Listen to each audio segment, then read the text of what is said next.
kita di alam kemajuan reformasi, bergandeng tangan orang bawah di semangat Kalimantan Timur.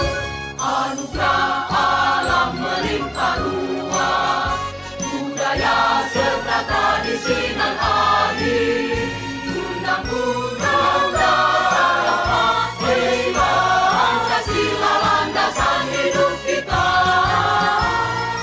Berbahasa, bangsa dan budaya, rukun damai sentosa, membangun Kalimantan Republika luhur rahayu.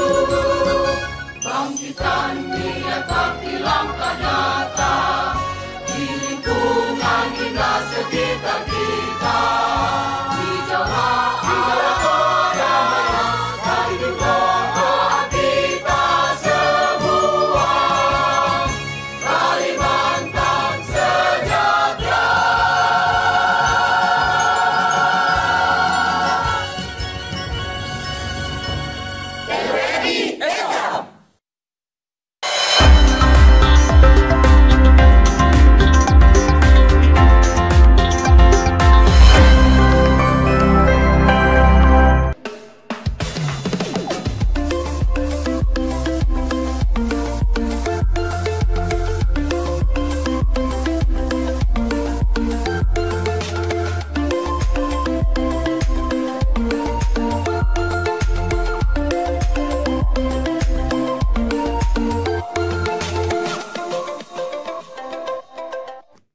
Halo, Assalamualaikum warahmatullahi wabarakatuh.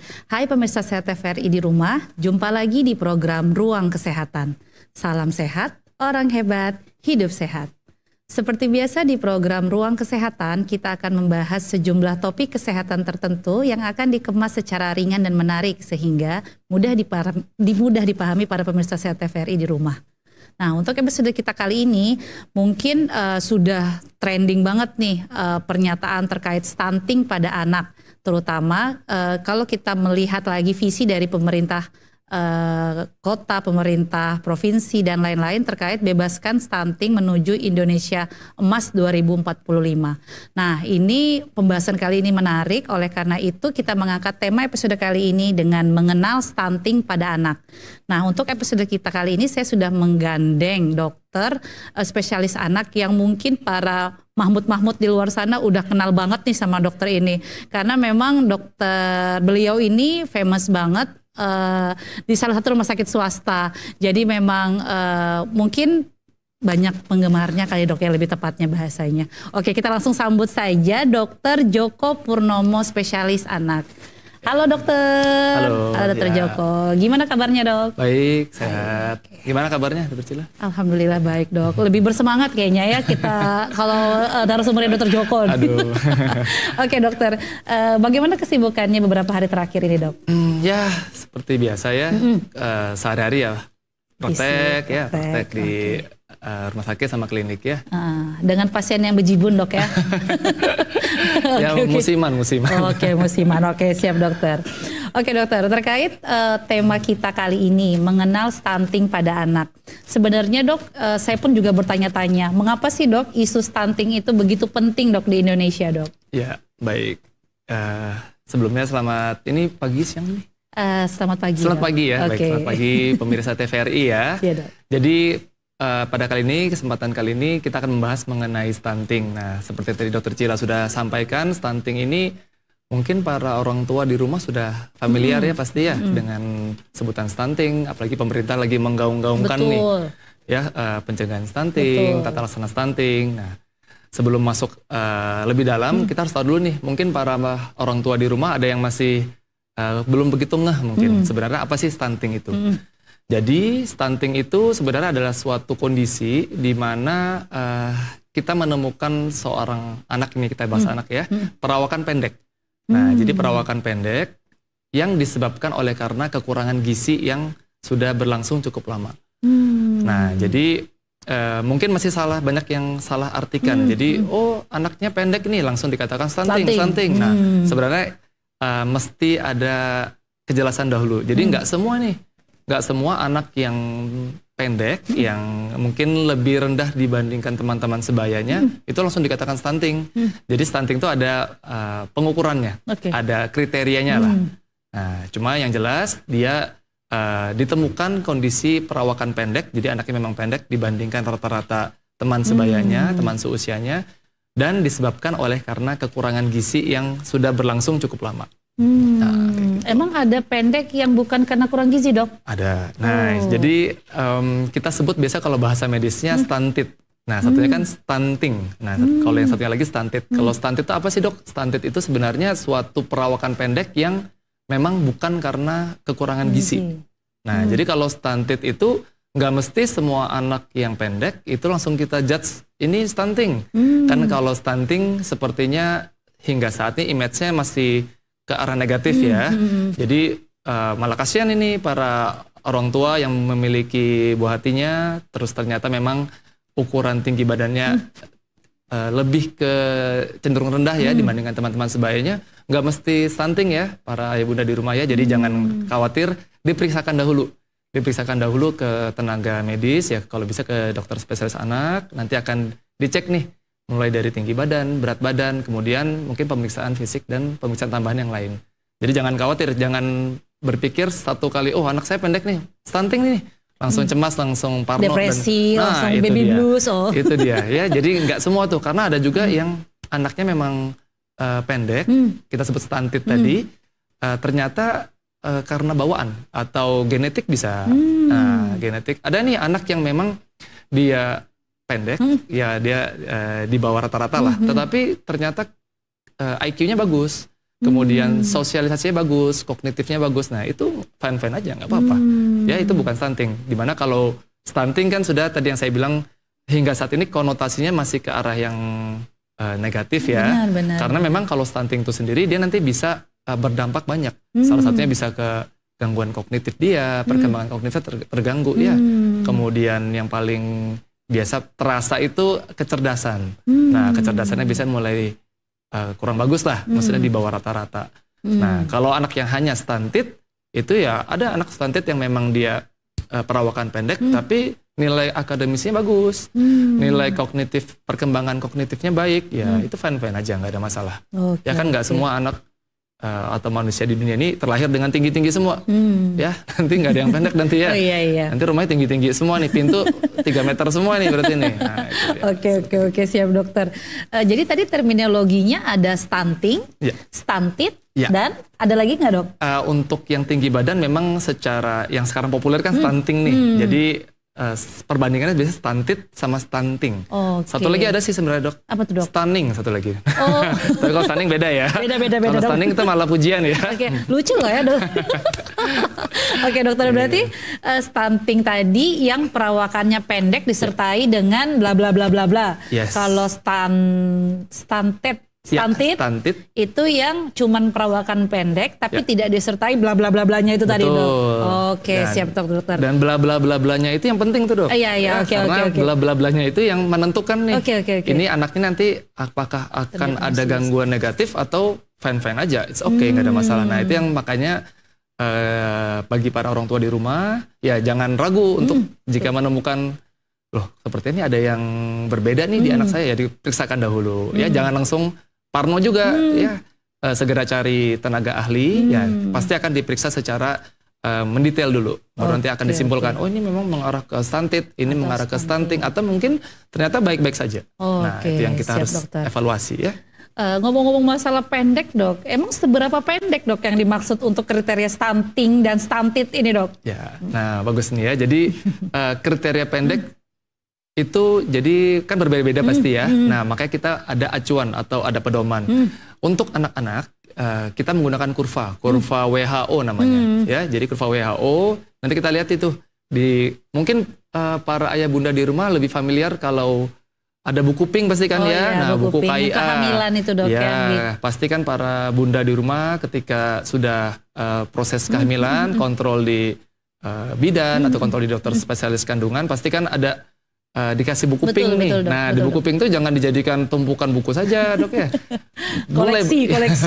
Mulai baca-baca, mulai buka satu persatu karena di sana sebenarnya sudah pemerintah ini sudah berupaya semaksimal mungkin sebenarnya memudahkan para ayah bunda di rumah. Jadi sebenarnya nggak perlu cari kemana-mana lagi sebenarnya. Di situ sudah dirangkum nih. Jadi beberapa bahkan ada perkembangan anak, ada cara tips-tips memberikan MPASI dan lain-lain. Nah, di sana juga ada kurva. Nah, kurva itu yang penting. Jadi kita untuk menentukan diagnosa anak ini pendek atau gemuk atau tinggi dan lain-lain itu harus menggunakan acuan atau pedoman kurva tadi. Makanya harus diukur berkala ini, diukur berkala dan diplot atau dimasukkan ke dalam kurva.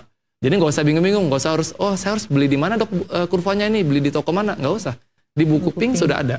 Nah di buku pink kalau para ayah bunda lihat, diperhatikan tuh kurva ya, tergantung sesuai usia anak ya, misalnya usia 4 bulan, 8 bulan, nanti bisa dibedain antara boys dan girls, jadi laki-laki atau perempuan, karena berbeda pasti grafik pertumbuhannya. Nah, tinggal ayah bunda sesuaikan. Misalnya anak ayah bunda di usia anak laki-laki nih, umurnya 7 bulan misalnya. Tinggal diplot, dilihat kurva WHO-nya untuk misalnya pertama dari usia berat badan dulu nih. Umur 7 bulan, ayah bunda lihat nih, 7 bulan pasti di kurva grafik tersebut ada garis-garisnya. Nah, garis-garisnya kalau ayah bunda perhatikan di paling atas ada 3 SD, ada 2 SD, ada 0, di bawahnya ada -2, ada -3. Nah, yang disebut pendek atau perawakan pendek kalau tinggi badan anak ayah bunda itu di bawah persentil -2. Nah, atau biasanya garisnya garis merah. Merah, saya ingatnya merah dok. Ya, yang paling serem soalnya dok. Iya, sebenarnya lagi yang lebih serem di bawah garis hitam tuh yang di bawah -3 itu ada lagi. Nah ini di bawah -2 itu sudah termasuk perawakan pendek. Nah jadi kapan sih dok anak disebut anak para ayah bunda di rumah disebut anak saya pendek nih. Nah lihat dulu usianya berapa. Jenis kelaminnya apa, plot ke dalam kurvanya. Nah, kalau ternyata, loh kok anak saya ternyata setelah saya plot, garisnya, titiknya di bawah -2 nih. Nah itu sudah warning sebenarnya. Nah segera cari pemeriksaan lah, atau berobat lah ke tenaga ahli, kalau bisa ke dokter spesialis anak. Nanti biar diperiksa secara mendetail dulu.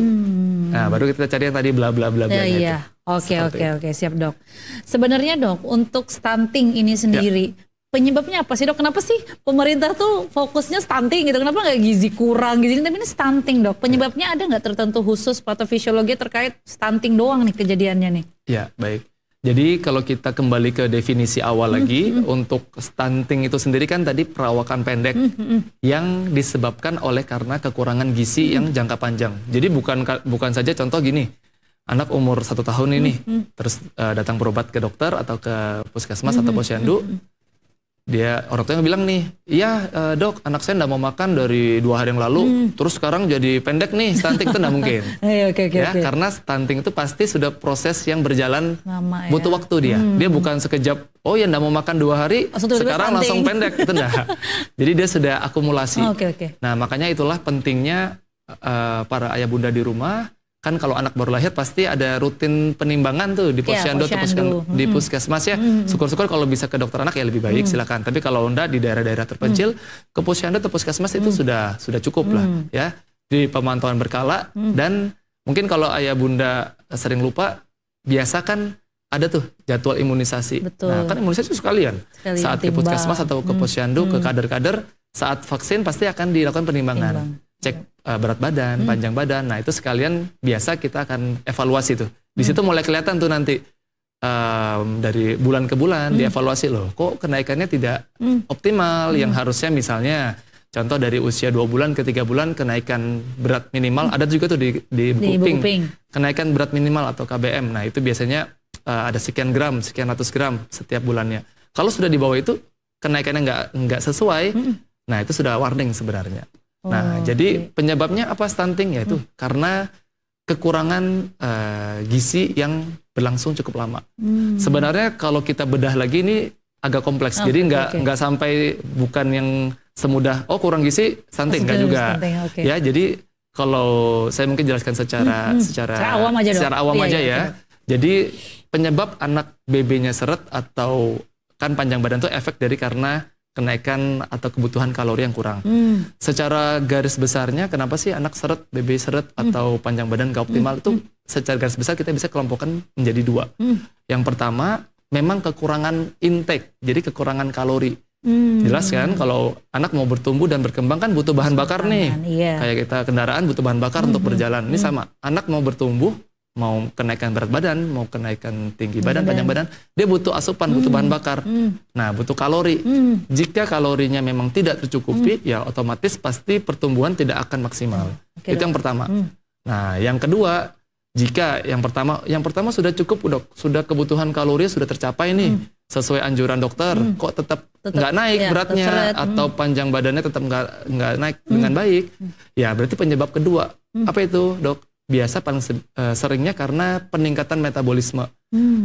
Maksudnya metabolisme, jadi tubuh ini lagi membakar kalori banyak. Paling sering penyebabnya karena ada infeksi. Nah, itu yang sering, yang biasa tidak terdeteksi nih bagi ayah bunda di rumah ya.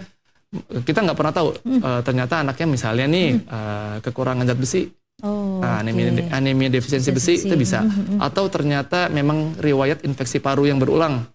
Ya, ISPA, atau ada pneumonia, atau ada TB mungkin. Itu kan salah satu penyebab yang menyebabkan kebutuhan kalori semakin meningkat. Ya, atau penyakit yang lain, misalnya ada ISK, infeksi saluran kemih. Itu juga menyebabkan kalori dalam badannya si kecil akan diserap terus. Ya gimana dia mau bertumbuh dengan baik kalau di dalam tubuhnya ternyata ada yang makan nih. Nah, itu yang secara garis besar selalu saya infokan ke pasien, bisa seperti itu. Jadi harus dicari tahu, dan ini nggak bisa dalam sekejap kasat mata, oh ini kekurangan ini ada penyakit ini, kita nggak tahu, kita mesti ada data. Makanya butuh kontrol dan diperiksa secara mendetail. Kalau yang tahu gitu dukun biasanya. Nah, itu dia, nyambi dukun mungkin. Iya, oke Dok. Berarti walaupun kan ada nih Dok, banyak mungkin dokter juga sering ketemu ayah bunda yang denial. Memang saya dari dulu pendek kok, jadi wajar nih anak saya pendek. Itu gimana Dok ngejelasinnya bahwa pendek yang dimaksud ini apakah memang pendek yang mengarah ke stunting dan stunting tadi, atau memang pendek perawakan dari ortunya, Dok? Nah, bagus. Ini juga sering ditanyakan ya. Biasanya beberapa orang tua banyak yang tanda kutip mungkin ya agak denial juga. Denial, Dok. Oh, ini perawakan pendek memang turunan ini, Dok. Betul, Dok. Memang saya dan istri atau saya dengan suami memang tergolong pendek. Nah, memang pertumbuhan, ini kita lagi bahas tinggi badan ya. Tinggi badan memang ada pengaruh dari genetik juga. Nah, cuma kan genetik itu sesuatu yang tidak bisa kita rubah, ya, atau unmodified bisa kita sebut ya. Jadi ketika menemukan kondisi anak pendek, jangan langsung kita majukan, oh ini genetik ini. Kita harus cari tahu dulu nih. Cari tahu dulu, jangan sampai ternyata kita kira genetik, ternyata ada penyebab lain tadi, seperti yang sudah disampaikan sebelumnya. Mungkin memang kebutuhan intake kalorinya yang kurang, atau mungkin memang karena ada penyakit nih. Nah, penyakit yang selama ini tidak terdeteksi. Nah, itu kan anggapannya orang tua berjuang sia-sia nih. Sudah kasih makan sekian banyak, berpiring-piring, berbotol-botol, kok nggak naik-naik, Dok. Nah, ternyata setelah dicek, oh ada ini, ada lubang bocor ini kayak ember, mau diisi air, ternyata ada yang lubang nih. Ya gimana mau full, gimana mau optimal kalau ternyata lubang tadi nggak ditambal. Lubang tadi yang dimaksud seperti ya penyakit-penyakit yang silent disease mungkin, atau penyakit yang tidak tampak secara langsung. Nah, itu yang perlu dievaluasi lebih lanjut. Oke, Dok. Yang paling sering apa sih, Dok, dari pasien-pasien dokter yang bejibun tadi, Dok? Apa penyebab anak-anak mereka itu stunting, Dok? Iya, kalau yang secara pengalaman yang saya temui ya, paling sering memang pertama kali itu karena kekeliruan atau ketidaktahuan dari para orang tua. Ya, jadi memang lingkungan atau terutama orang tua ya, karena anak misalnya umur 6 bulan kan nggak mungkin dilepas sendirian di jalan. belum bisa, Dok. Pasti kan ada pendampingnya. Nah, lingkungan seperti paling dekat ya ibu, bapak ya, atau keluarga di rumah, Mbak Uti, Mbak Kung. Nah, jadi bisa ketidaktahuan atau kekeliruan intake hariannya. Nah, itu memang ya perlu didiskusikan dengan tenaga ahli atau ya kalau bisa dengan dokter spesialis anak ya. Jadi misalnya anaknya bapak ayah ibunda usianya 5 bulan, sebenarnya butuh berapa sih kalorinya, butuh berapa sih asupan perharinya untuk yang dibutuhkan agar pertumbuhan bisa maksimal. Nah, itu yang biasanya ketidaktahuan daripada orang tua, itu yang sumber utama sih. Nah, biasa jarang yang datang ke saya ternyata, Dok anak saya misalnya pendek nih atau seret lah. ternyata sudah basicnya sudah bagus. Oh, sudah saya kasih sekian kalori, karbohidrat, protein, lemak dok, sudah optimal. Tapi kok nggak refleks itu ada sih, tapi memang biasanya dari kalangan-kalangan tertentu tuh. Iya, jarang itu. Jarang. Kebanyakan lebih mayoritas yang memang ketidaktahuan. Jadi memang belum tahu nih, ternyata per hari yang selama ini ayah bunda berikan di rumah, asupan yang diberikan ternyata kurang. Ya kalau kurang, ya sudah jelas pasti bahan bakar untuk bertumbuh dan berkembang juga nggak optimal. Itu yang sering saya temui. Tapi yang kedua paling banyak ya tadi yang nomor 2. Jadi ketika kalori sudah cukup, kok masih nggak naik-naik nih beratnya dok, masih seret, panjang badannya masih nggak optimal. Berarti yang kedua, setelah dicek-cek, saya cek lengkap biasanya, misalnya dari pemeriksaan lab, ambil darah, pemeriksaan urin, pemeriksaan X-ray, ronsen, ya ternyata ketemu nih penyakit A, penyakit B, penyakit C. Nah itu juga salah satu penyebab yang tersering juga. Jadi makanya jika ayah bunda di rumah menemukan kondisi yang anaknya kok sepertinya nggak baik-baik saja, ya dikonsulkanlah ke dokter spesialis anak atau kalau enggak terdekat misalnya posyandu puskesmas, setidaknya di screening dulu lah, dicek dulu memang apakah ada penyakit, apakah ada kelainan atau tidak. Siap dokter. Gitu ya. Pembahasannya menarik banget nih dok. Nanti kita bahas bla-bla-blanya tadi tuh ya, yang menyertai tadi stunting tadi dok ya. Saya jeda iklan sebentar dulu nih dok. Pemirsa Sehat TVRI di rumah, kita jeda iklan sebentar dulu. Jangan kemana-mana, tetap di program Ruang Kesehatan. Salam sehat, orang hebat, hidup sehat.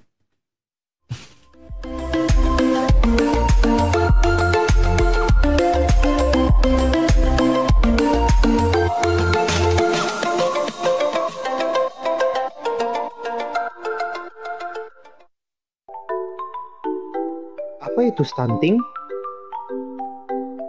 Stunting adalah kondisi pertumbuhan yang terhambat pada anak-anak akibat kekurangan gizi kronis, biasanya dimulai sejak masa kehamilan hingga usia 2 tahun. Gejala stunting ditandai dengan pertumbuhan fisik yang terhambat pada anak, terlihat dari tinggi badan pendek, berat badan kurang, keterlambatan perkembangan motorik dan kognitif, serta daya tahan tubuh yang lemah. Penyebab stunting terjadi karena adanya praktek pengasuhan yang tidak baik, terbatasnya layanan kesehatan, terbatasnya pembelajaran dini yang berkualitas, serta kurangnya akses air bersih dan sanitasi. Cegah stunting sejak dini dengan memastikan anak makan buah dan sayur yang sehat, mencukupi asupan gizi sejak pembuahan sel telur hingga anak berusia 2 tahun, memberikan ASI eksklusif hingga bayi berumur 6 bulan, dan mengusahakan anak mendapatkan imunisasi yang lengkap.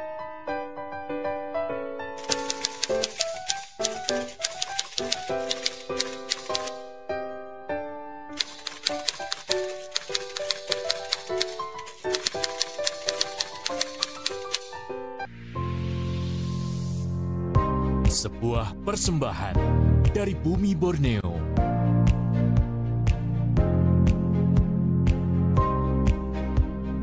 Menampilkan keelokan warisan sejarah.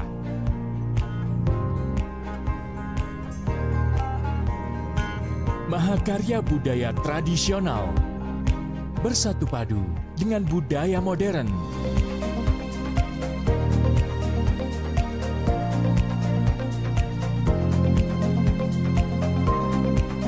Petualangan tak ternilai dalam asrinya hutan tropis Kalimantan.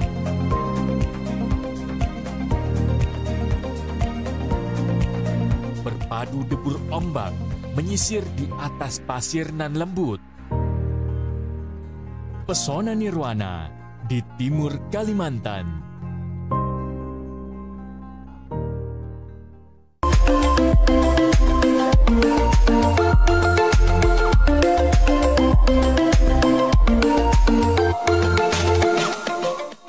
Pemirsa Sehat TVRI di rumah, kembali lagi di program Ruang Kesehatan. Salam sehat, orang hebat, hidup sehat.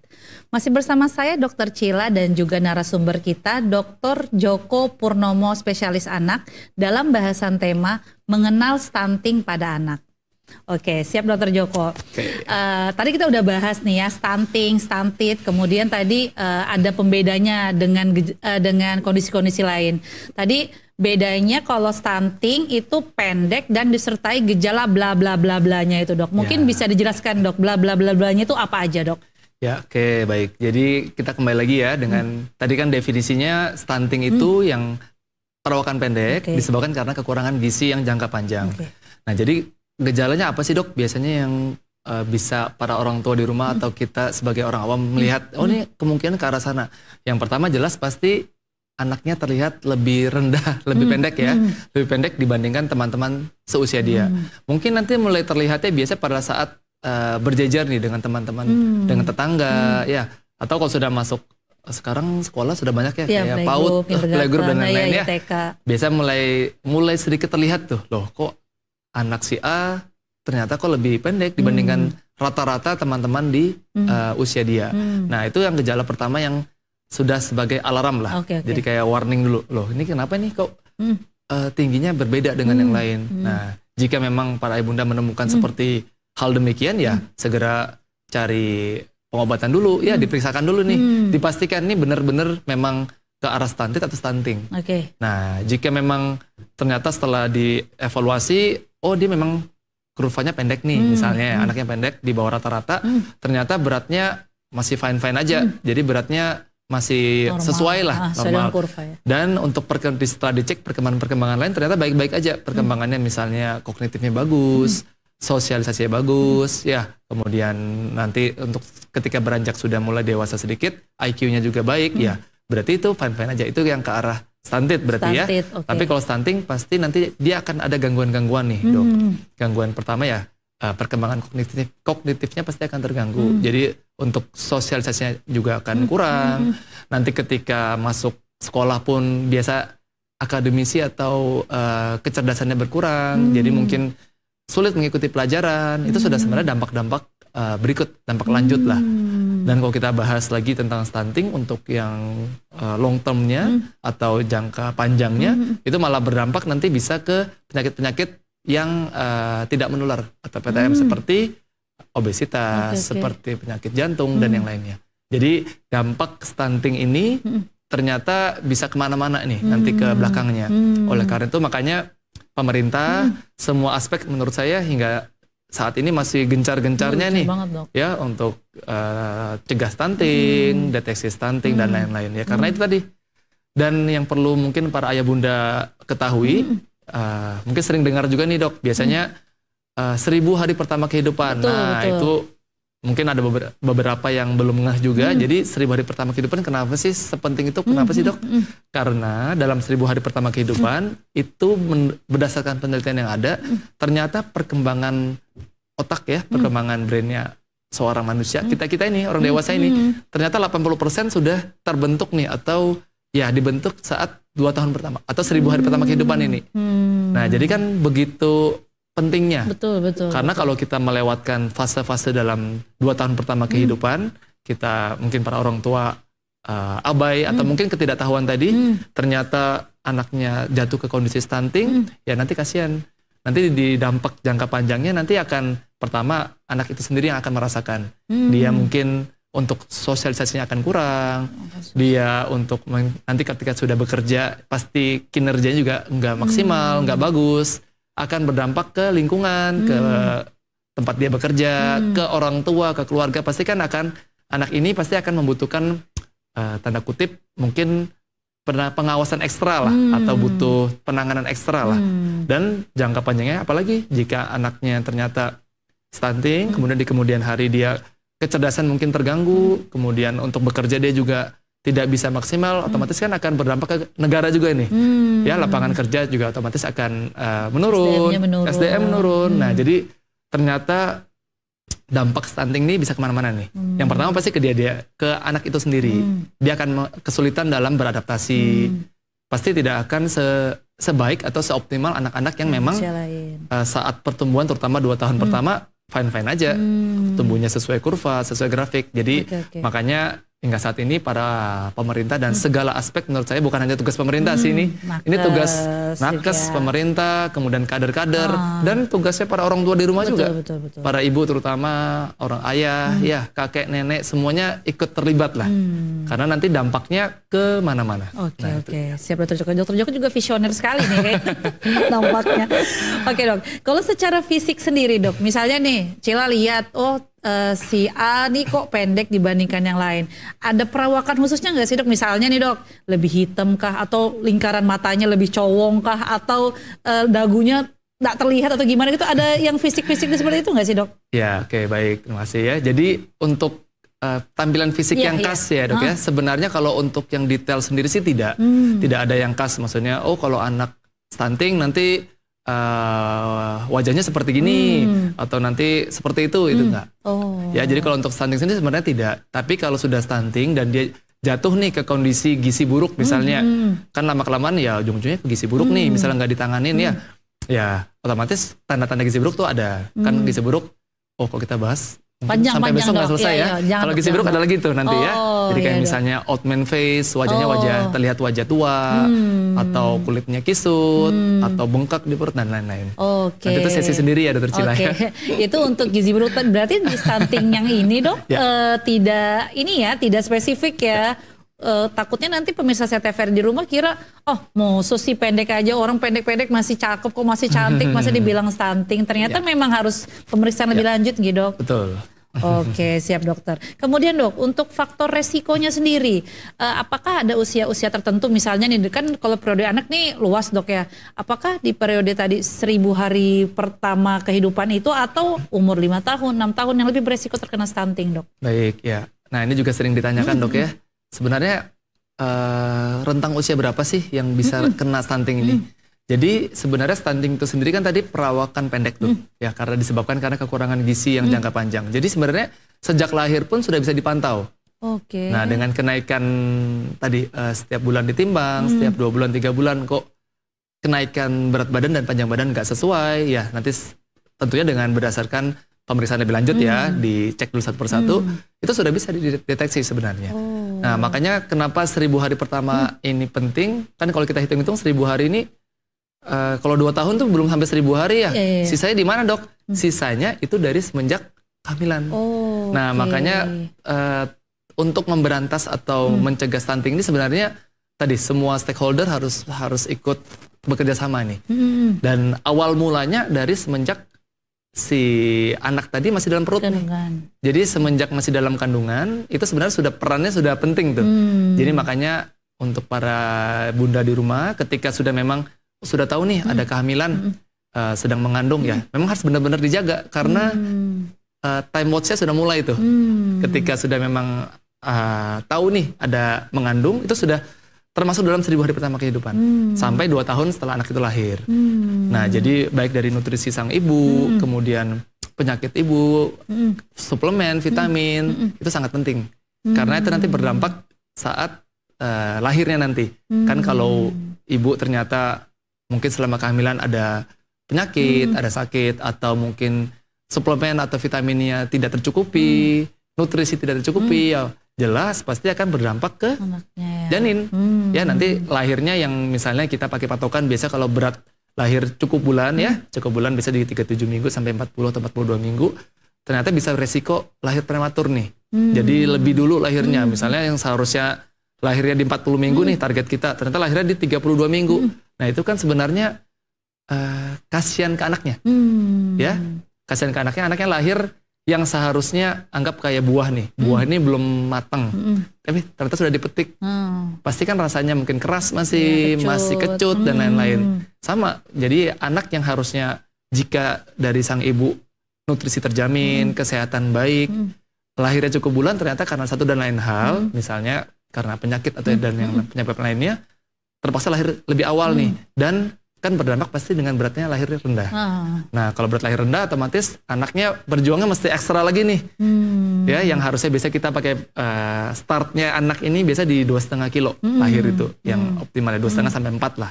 Nah ternyata karena kelahiran prematur, anaknya lahir beratnya rendah, dia mulai anaknya start dengan lahir tuh di 1,7 misalnya, 1,7 kilo.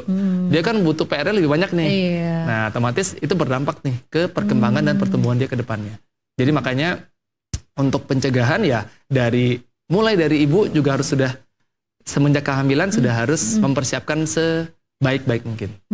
Karena itu berdampaknya ntar kayak domino dia nanti ke belakang. Iya. Oke dokter, karena memang banyak netizen atau masyarakat kita ini pahamnya dok, stunting ini karena saat tidak diberikan ASI, kemudian saat MPASI tidak maksimal, tapi ternyata dari kehamilan ya dok ya, Betul. bahwa kehamilan juga menyumbang berapa persen dok ya dari terjadinya stunting ini. Ya. Wah agak serem juga dok Agak ya serem. dari awal ya, berat banget beban ibu dok ya. Nah itu dia.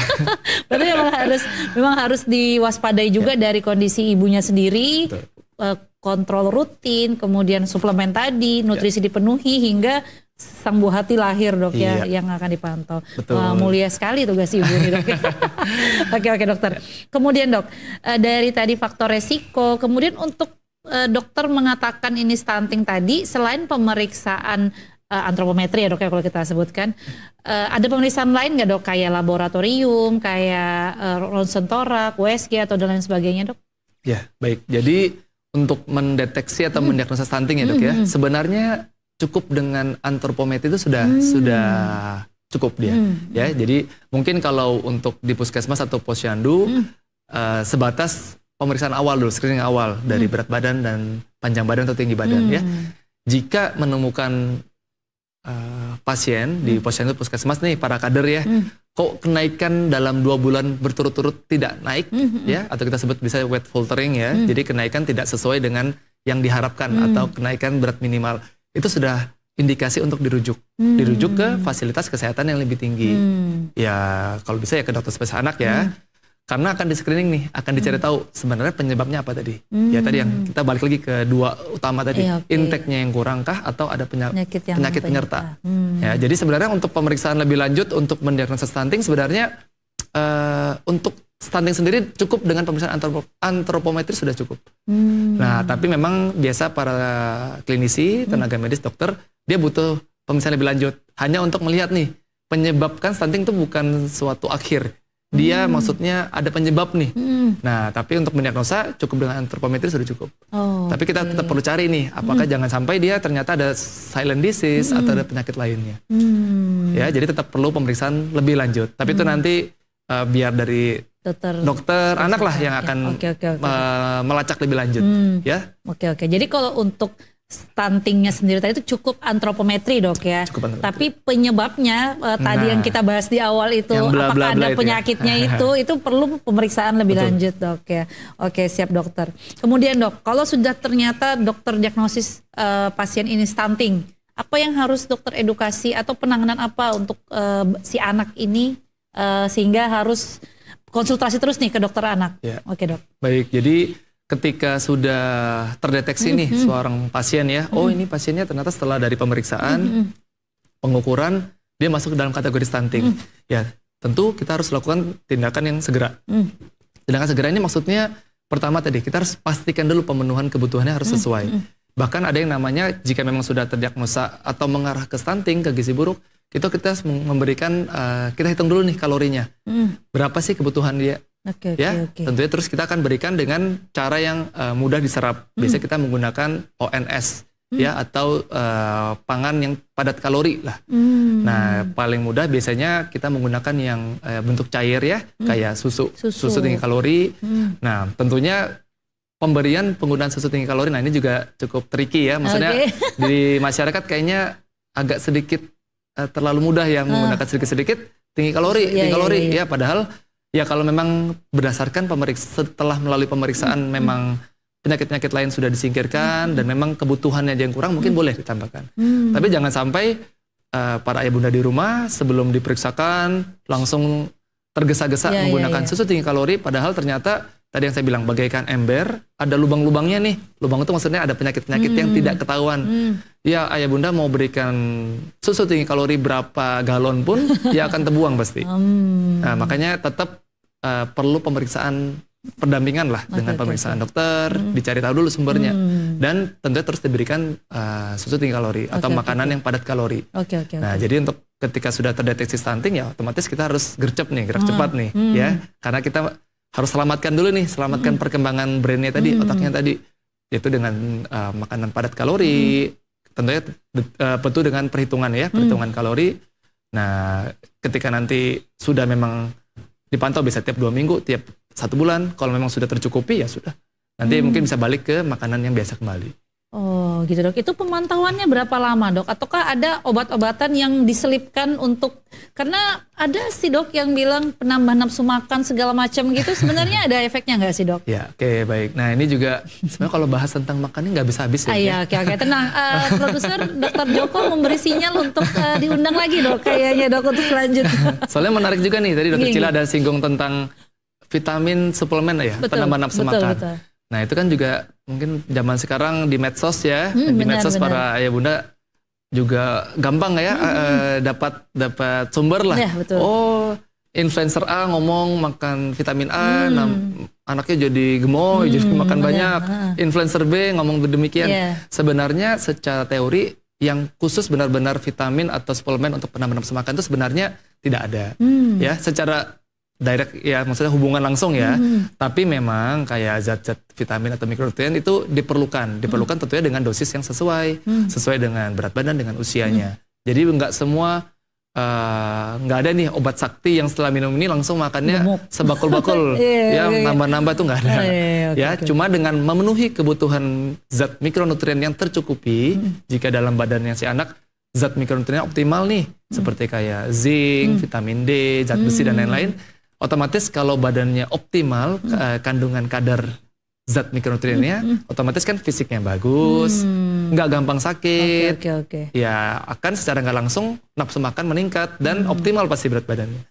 Jadi sebenarnya kalau pada orang tua tanya, dok ada nggak sih vitamin khusus nih nambah nafsu makan? Sebenarnya sih nggak ada, ya. Tapi ada nih beberapa vitamin yang memang direkomendasikan, tentunya dengan dosis dan jumlah yang sesuai ya, jadi nggak berlebihan, jadi yang pas-pas, yang sedang-sedang aja. Oke, siap dok. Seperti itu. Oke, berarti tadi selain makanan tinggi kalori tadi ya, makanan yang padat kalori, kemudian vitamin kalau diperlukan, dengan mungkin mengatasi penyakit yang menyertai dok ya. Betul sekali. Jadi sehingga stunting ini bisa teratasi lah dok ya. Betul. Oke, siap dokter. Dokter Joko, mohon izin, ini pembahasannya makin menarik, tapi saya izin jeda iklan sebentar Boleh, dulu. silakan. Ya. Oke pemirsa Sehat TVRI di rumah, kita jeda iklan sebentar dulu. Jangan kemana-mana, tetap di program Ruang Kesehatan. Salam sehat, orang hebat, hidup sehat.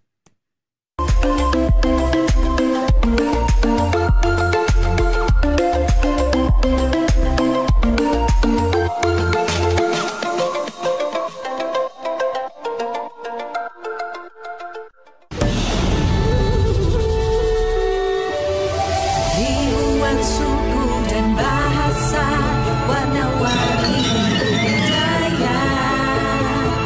Ajarkan kita bijaksana, menjaga Indonesia kaya.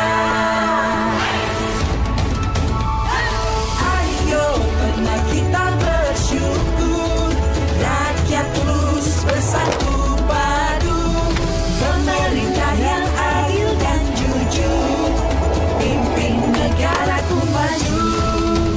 Ayo mama, jangan mama rabeta, dia cuma pegang beta. Ayo mama, jangan mama rabeta, lah orang muda punya biasa. Sing mari kami terima joget, selamat kota tidak menari, si bang bangkar jula, si bang bangkar jula.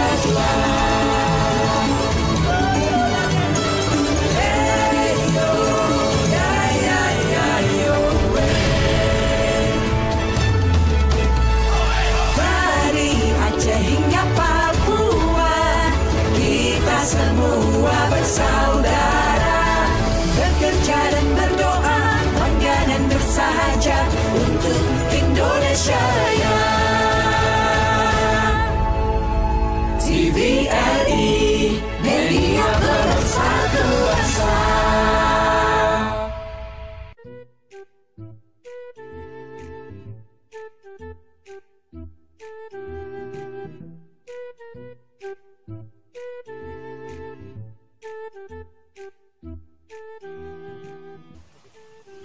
Kok dibakar sih?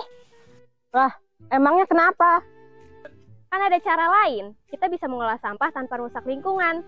Yuk, aku punya beberapa tips untuk kamu. Pertama, memisahkan sampah sesuai jenisnya. Cara pertama yang dapat kamu lakukan untuk pengolahan sampah dapat dimulai dengan memisahkan sampah menjadi 2 bagian, yakni organik dan anorganik. Kedua, melakukan zero waste. Konsep zero waste yang mulai sering disuarakan agar manusia mulai peduli dengan alam dapat diwujudkan dengan menggunakan barang-barang yang tidak habis dipakai. Salah satunya, seperti mengganti plastik dengan tas belanja kain. Ketiga, membuat pupuk dari sampah organik. Daripada membiarkan sampah organik berbau busuk karena bakteri pengurai, ada baiknya kamu melakukan daur ulang dengan menjadikannya sebagai pupuk kompos pada tanaman. 4. Melakukan daur ulang pada sampah anorganik. Sama seperti konsep 3R, kamu dapat membantu pengolahan sampah dengan memilih barang-barang yang masih dapat digunakan kembali. Nah, sekarang udah ngerti kan? Sayangi bumi, langkah kecil, dampak besar.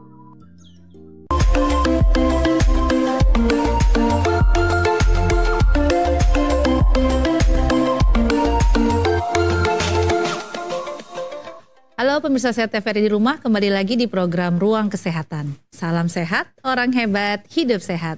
Masih bersama saya Dr. Cila dan juga narasumber kita Dr. Joko Purnomo, spesialis anak dalam bahasan tema mengenal stunting pada anak. Oke dokter, di sesi terakhir ini nanti Cila akan memberikan pernyataan-pernyataan yang dokter klarifikasi nih dok, apakah ini mitos atau fakta nih dok boleh, ya? siap. Oke, kita akan bahas dalam sesi mitos atau fakta.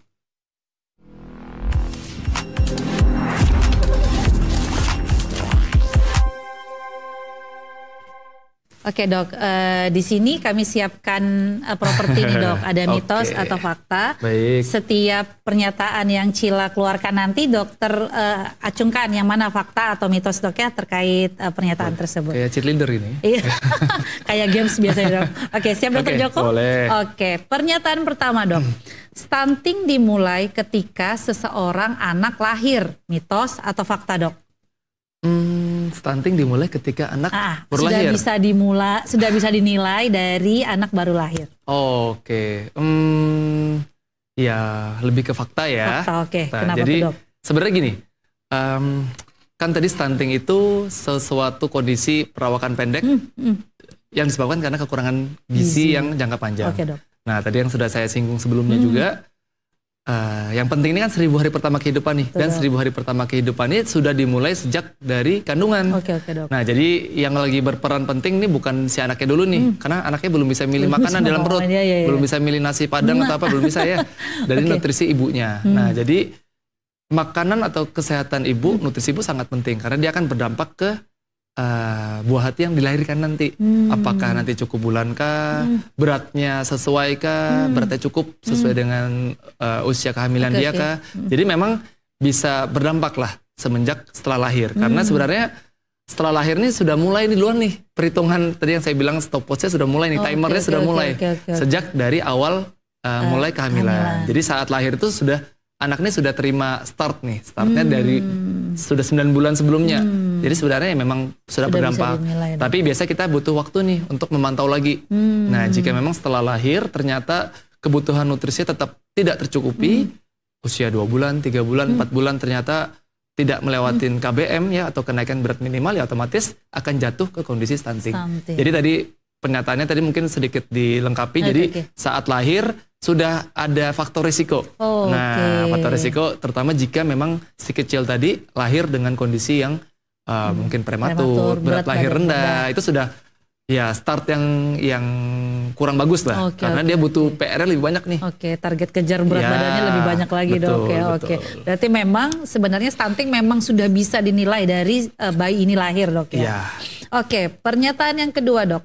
Penyebab stunting karena anak kurang banyak makan, mitos atau fakta dok? Penyebab stunting karena anak kurang banyak makan. Mungkin lebih ke mitos ya. Oke. Kenapa tuh dok? Jadi sebenarnya gini, anak stunting bukan dari banyak sedikitnya makan, tapi dari kebutuhan atau kecukupan kalori. Nah ini tolong dibedakan nih, banyak makan sama kalorinya optimal. Jadi yang sebenarnya benar ya cukup nih, makannya cukup. Jadi nggak perlu banyak sebenarnya, nggak perlu berlebihan. Yang penting kalori cukup. Ya kalori kalau kita bedah satu persatu nih, dari makronutrien, mikronutrien. Jadi karbohidrat, protein, lemak, dan jumlah kalori harian itu ada namanya RDA, ya recommended daily activity ya. Jadi dia per hari itu berapa dia dosis kalorinya. Nah itu yang sebenarnya dibutuhkan, bukan serta merta Dua banyak piring makan. gitu, Nah, 2 piring. Iya, 2 piring tapi isinya ternyata Nasi doang. nasi doang, karbo doang ya, atau isinya cuma apa doang ya, itu keliru. Harus Oke. seimbang gizinya. Oke.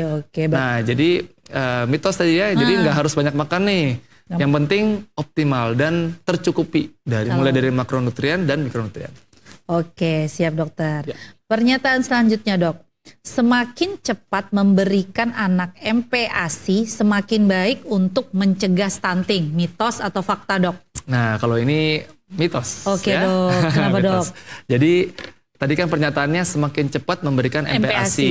Nah, sebenarnya itu bukan patokan yang akan menentukan anak akan terhindar dari stunting atau tidak. Jadi MPASI yang disarankan kan pada umumnya di usia 6 bulan. Memang ada yang namanya early MPASI. Jadi pemberian MPASI dini itu biasa dari usia 4 bulanan start sudah boleh. Tapi itu ya berdasarkan rekomendasi atau anjuran dari dokter spesialis anak. Tentunya ada syarat-syaratnya lah. Ya, kan anak kenapa sih di usia 6 bulan baru mulai diberikan MPASI? Ya karena memang secara penelitian di usia 6 bulan anak tuh baru dari kesiapan oromotor, kesiapan enzimnya, itu sudah cukup lah, sudah bisa nih untuk mencerna olahan makanan yang semi-semi padat, ya bubur kan, bubur saring dan lain-lain. Itu ada penelitiannya, jadi bukan asal-asal. Oh, pemerintah tetapkan 6 bulan karena ya lucu aja angkanya. Ya, jadi karena memang secara penelitian itu ada teorinya. Nah, memang ada pemberian MPASI dini tadi, tapi itu enggak serta-merta akan mencegah dari stunting. Ya, justru kalau pemberian MPASI dini dan ternyata anaknya belum siap, ya malah akan berdampak ke hal-hal negatif lainnya. Jadi para ayah bunda di rumah jangan termakan isu-isu yang kurang benar ya. Konfirmasi dulu nih ke dokter anak. Jadi biar dievaluasi apa sebenarnya yang diperlukan untuk si kecil ya. Karena mungkin lebih ke munyak juga kayak dokter, dia berkali-kali konsul, Bu anaknya kurang gizi, Bu anaknya kurang gizi. Kalau di bawah usia 6 bulan, ya udah mungkin pikir ibu nih inisiatif nih, ya udahlah kasih makan MPASI aja biar gizinya itu terpenuhi. Ternyata mitos dok ya. Iya. Mitos ya. Oke, siap tuh. Harus dicatat ya para bunda-bunda di rumah. Jadi tetap 6 bulan dok ya disarankan untuk MPASI. Oke, siap dokter. Pernyataan selanjutnya dok. Tidak semua anak pendek pasti stunting. Mitos atau fakta dok? Oke, kalau ini yang warna biru sekali. Ya, fakta ya. Oke. Jadi pernyataannya tadi benar. Tidak semua anak pendek itu stunting. Nah, tadi seperti yang kayak cuplikan di awal tadi yang kita bahas ya. Jadi perlu dibedakan tuh stunted dan stunting. Yang memang perawakan pendek atau yang stunting memang ya. Jadi kalau anak pendek, perawakan pendek itu belum tentu stunting. Tadi ada bisa juga yang tadi saya sebutkan ya. Anaknya pendek nih, tapi ternyata memang genetik. Memang tinggi ayah dan tinggi bunda ibunya memang tergolong cenderung rendah. Dan ternyata setelah dievaluasi perkembangan kognitifnya baik, perkembangan sosialnya baik, IQ-nya baik, ya itu fine-fine aja. Ya. Nah, kalau yang stunting, pendek stunting, kalau anak stunting sudah pasti pendek. Nah, kalau anak pendek belum tentu stunting. Nah, jadi itu jangan ketukar ya. Jangan ketukar. Tapi kalau dia stunting sudah pasti, kalau diplot nih pasti tinggi badan sudah di bawah -2 standar deviasi. Tapi mungkin pembandingnya dok, kalau Cila kan ya sama teman-teman Cila yang tinggi-tinggi cowok kan beda dok ya. Tapi mungkin sama-sama cewek, sama-sama cowok ternyata lebih rendah dibandingkan dengan temannya, itu kita bisa curigai ke stunting tadi dok ya. Betul. Oke, siap dok. Pernyataan selanjutnya dok. Stunting bukan penyakit keturunan. Mitos atau fakta dok? Stunting bukan penyakit keturunan. Ya, fakta ya. Oke dok. Fakta ya. Jadi memang stunting bukan penyakit yang diturunkan ya, bukan penyakit herediter. Lain halnya seperti kayak cancer, kan ada bakat genetiknya ya. Atau diabetes mellitus ya. Kalau stunting enggak. Memang stunting yang peran pentingnya dari faktor lingkungan tadi ya, dari nutrisi mulai dari ibu, nutrisi si kecil dan sama penyakit. Nah, penyakit atau metabolisme yang meningkat. Jadi dia bukan contoh nih misalnya ternyata kakek neneknya dulu stunting. Ya tuh kalau mungkin zaman dulu kayak belum begitu gencar ya. belum tahu ya. Kayaknya dok, belum KMS, ada. dok. Jadi sebenarnya stunting itu bukan penyakit turunan, enggak. Tetapi ya dia faktor lingkungan lah yang sangat berpengaruh. Tadi yang terutama kebutuhan nutrisinya itu. Seperti itu. Siapa tahu kan dia bilang gini dok, oh iya udah biasa anak saya pendek, soalnya kayak neneknya tuh ternyata pendek. Oh ternyata enggak dok ya. Mungkin yang tadi Dr. Cila sampaikan itu yang stunted ya, jadi stunted, pendek karena genetik. Nah itu kalau itu ya itu genetiknya bisa diturunkan ya. Jadi kalau perawan pendek misalnya ayah bunda, bapak ibunya atau kakek neneknya ternyata memang cenderung pendek, ya bisa turunan juga membawa bakat genetik. Stunted ya. Tapi bukan stunting ya. Oke, siap dokter. Kemudian dok, anak stunting beresiko lebih tinggi memiliki penyakit jangka panjang, mitos atau fakta dok? Oke, nah kalau ini yang biru lagi nih ya. Jadi kalau ini yang fakta ini. Oke. Kalau anak stunting memang dia tadi kalau kita sempat singgung bahas ya, ada long termnya itu memang berdampak ke penyakit di kemudian hari. Penyakitnya bisa penyakit tidak menular. Apa itu dok? Bisa karena obesitas, ya, terus kemudian penyakit jantung, ada diabetes, hipertensi dan lainnya.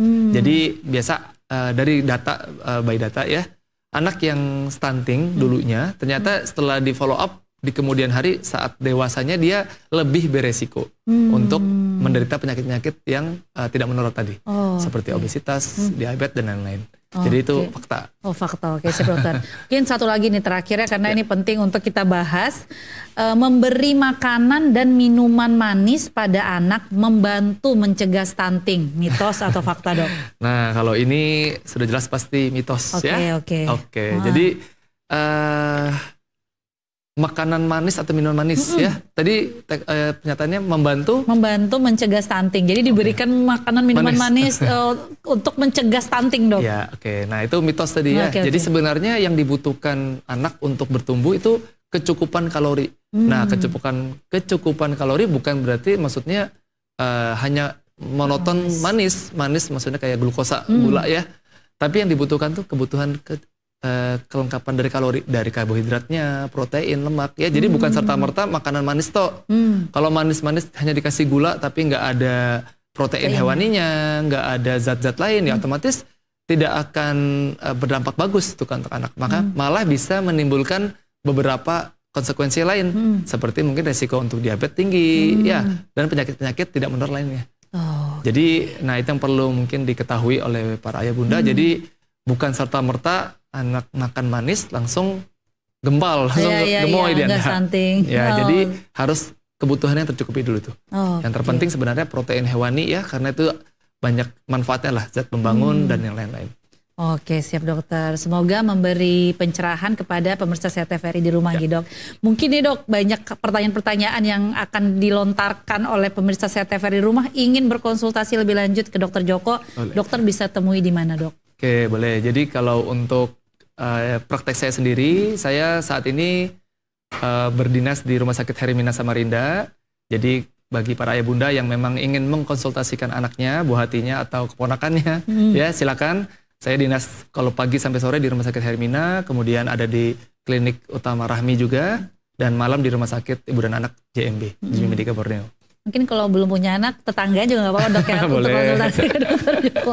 Oke dokter, karena kita keterbatasan waktu nih dok, saya persilahkan dokter Joko untuk memberikan closing statement dok terkait tema kita kali ini adalah mengenal stunting pada anak. Silahkan dok. Oke, baik.